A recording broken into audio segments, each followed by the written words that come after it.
இவருக்கு ரசூலுல்லாஹ்வுக்கு நடந்த ஒரு சம்பவம். இவர் நகைச்சுவையான ஒரு நபித்தோழர்.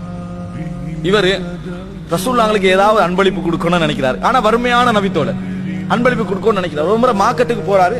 ஒரு அழகான ட்ரெஸ், ஒரு அழகான ஒரு ட்ரெஸ் பாக்குறாரு. இது ரசூல் ஸல்லல்லாஹு அலைஹி வஸல்லம் அவங்களுக்கு பொருத்தமாயிக்குமே அப்படின்னு அதை எடுக்கிறார். வியாபாரிட்ட சொல்றாரு, பின்னால வாங்க. வியாபாரியை கூட்டிட்டு என்ன செஞ்சிட்டாரு, நேர ரசூல் ஸல்லல்லாஹு அலைஹி வஸல்லம் வீட்டுக்கு வராரு. கதவை தட்டி ரசூலுல்லாஹ் அழைச்சு, அல்லாஹ்வின் தூதரே உங்களுக்கான அன்பளிப்பு அப்படின்னு கொடுக்குறாங்க. ரசூல் ஸல்லல்லாஹு அலைஹி வஸல்லம் அவங்களும் ஆசையோடு அதை என்ன செஞ்சாங்க, எடுத்தாங்க. அப்படி எடுத்த நேரத்தில் அவ வியாபாரி வந்து கேட்கிறாரு, என்ன பணம் அப்படின்னு. உடனே இவர் சொன்னாரு, வந்தவர், அல்லாஹ்வின் தூதரே பணத்தையும் கொடுத்துருங்க. இந்த ஹதீஸை நாம பார்க்கிறோம். இது வந்து நுஐமான் என்ற நபித்தோழருக்கு நடந்தது.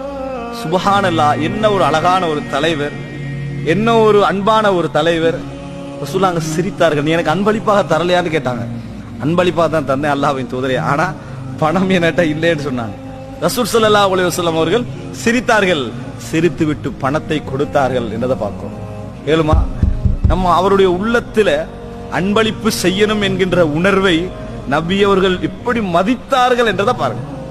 நம்மளால முடியுமா சகோதரர்களே? அதான் பில் முஃமினீன ரഊஃபுர் ரஹீம்.